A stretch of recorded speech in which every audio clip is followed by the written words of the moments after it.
Hi guys, it's me again, Lion Eyes Official. Nagbablog para sa inyo ng pawang katotohanan lamang at walang halong kasinungalingan. Ito ay vlog na totoo ang nilalaman. Good morning, good afternoon, good evening, good night sa atin pong mga subscribers, viewers, and supporters. Maraming salamat po sa walang hanggang pagsuporta sa ating munting channel. Nako guys, ito na ang balita.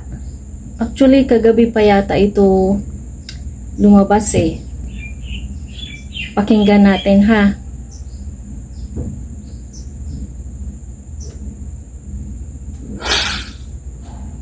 A 10 million peso reward awaits anyone who will step forward and provide credible information that would lead to the arrest of fugitive televangelist Apollo Kibuloy. In a press conference on Monday, Interior and Local Government Secretary Benhur Abalos also announced a 1 million peso reward each for the arrest of Kibuloy's subordinates Crescente Canada, Pauline Canada, Ingrid Canada, Sylvia Semanyes, and Jacqueline Roy.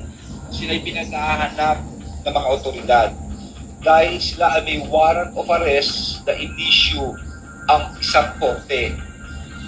Ang kaso nila sa ating mga kababayan ay child abuse, bata, and exploitation, child abuse and exploitation, unqualified trafficking. Hindi biro ang kasong ito, kaya ito'y walang piyansa, ang sabi ng korte.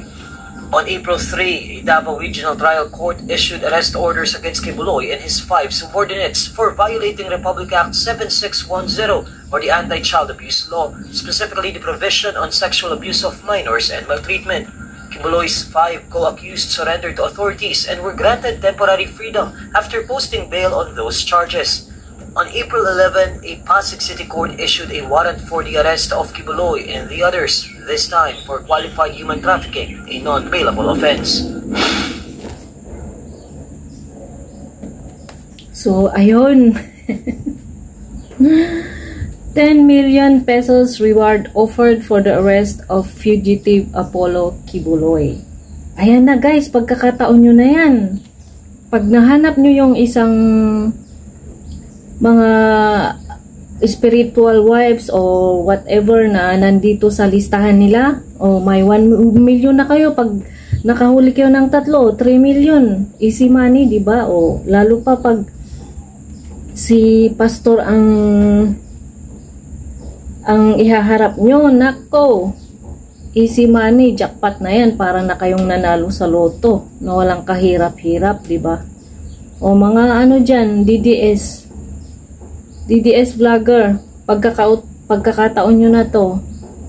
Yan. Sabi ko nga, pasasaan din ba at mahuhuli itong si Pastor Kibuloy.